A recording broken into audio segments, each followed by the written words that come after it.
Bonjour mes bien-aimés, je suis tombée sur euh, un, un chapitre de la Bible, et c'est dans le psaume 143, c'est le psaume de David. Nous allons le lire et nous allons un petit peu comprendre ce que David demande à Dieu. Psaume de David 143. Éternel, écoute ma prière, prête l'oreille à mes supplications. Exauce-moi dans ta fidélité, dans ta justice. N'entre pas en jugement avec ton serviteur, car aucun vivant n'est juste devant toi. L'ennemi poursuit mon âme, il foule à terre ma vie. Il me fait habiter dans les ténèbres comme ceux qui sont morts depuis longtemps. Mon esprit est abattu au-dedans de moi. Mon cœur est troublé dans mon sein. Je me souviens des jours d'autrefois. Je méditais sur toutes tes voies. Je réfléchis sur l'ouvrage de tes mains. J'étends mes mains vers toi. Mon âme soupire après toi, comme une terre desséchée. Hâte-toi de m'exaucer, ô Éternel. Mon âme se consume. Ne me cache pas ta face. Je serai semblable à ceux qui descendent dans la fosse. Fais-moi, dès le matin, entendre ta bonté, car je me confie en toi.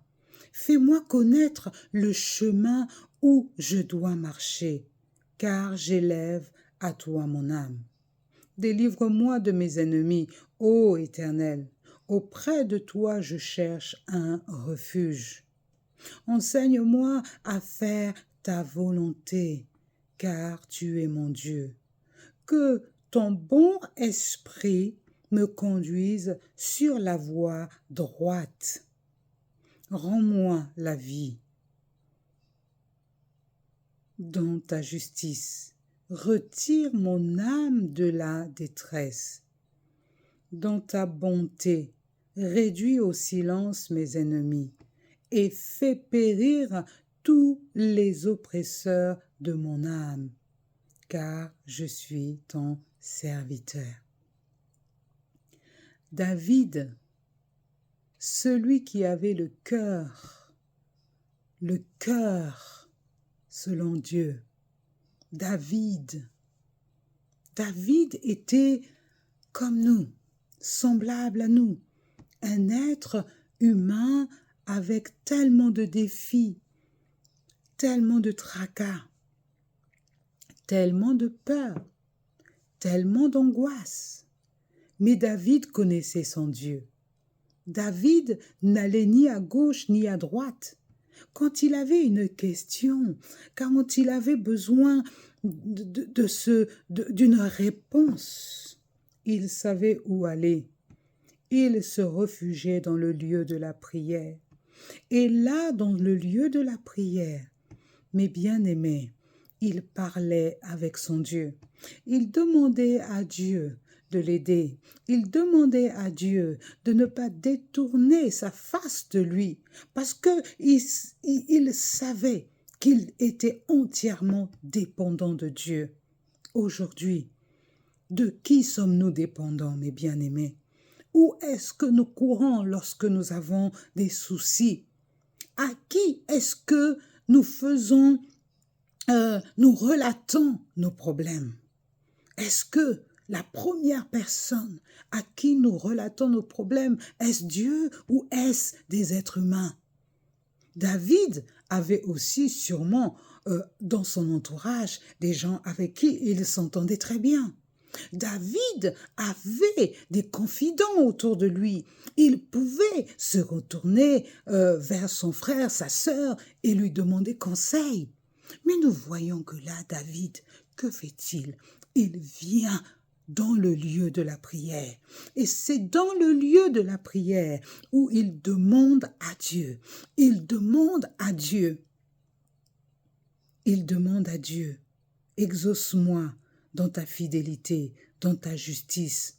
n'entre pas en jugement avec ton serviteur, car aucun vivant n'est juste devant toi. Il parlait à Dieu. Il échangeait avec Dieu. Mon esprit, il lui faisait même des confidences, mes bien-aimés. Il dit, mon esprit est abattu au-dedans de moi. Aujourd'hui, nous, qu'est-ce que nous faisons? Quand notre esprit est abattu au-dedans, quand on ne se sent pas bien, qu'est-ce que nous faisons? Nous ruminons, nous parlons fort. David, il est au pied de Jésus, il est au pied de son Dieu. Et là, il dit, mon esprit est abattu au-dedans de moi, mon cœur est troublé dans mon sein. Quand ton cœur est troublé dans ton sein, mon ami, que fais-tu? Est-ce que tu vas devant le trône de la grâce? Est-ce que tu vas devant le trône de la grâce? Ou est-ce que tu cherches un coupable d'abord? Ou est-ce que tu cherches un coupable d'abord? David, il allait d'abord devant le trône de la grâce. Et là, il répandait son cœur devant Dieu.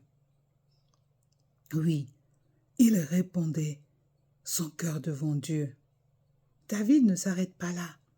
Il dit, je médite sur toutes tes œuvres. Je réfléchis sur l'ouvrage de tes mains. Parce qu'il connaissait son Dieu. Il savait qu'il n'y a rien qui soit impossible à son Dieu.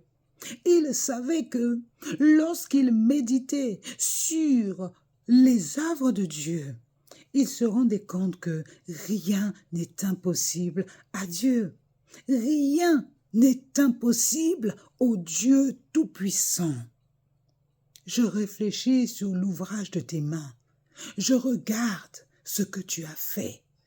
Qui peut faire ça si ce n'est toi, Dieu de gloire? Alors, devant mon petit problème, devant mon misérable problème, est-ce que Dieu n'est pas capable de faire quelque chose? Est-ce que Dieu est incapable de faire quelque chose? Alors, lorsque je méditerai sur les lois de l'Éternel, je me rendrai compte que l'Éternel a ma vie entre ses mains. Que l'Éternel me connaît mieux que personne, que l'Éternel me connaissait avant même que je sois conçue dans le sein de ma mère. Il m'avait choisi pour accomplir de grandes œuvres sur cette terre. Ainsi, j'étends mes mains vers toi, ô Éternel. Mon âme soupire après toi. Après qui soupire ton âme? Après qui soupire ton âme? Est-ce que ton âme soupire après ton banquier? Est-ce que ton âme soupire après ton prof? Est-ce que ton âme soupire après l'homme de Dieu? Est-ce que ton âme soupire après la femme de Dieu? Est-ce que ton âme soupire après les choses de ce monde?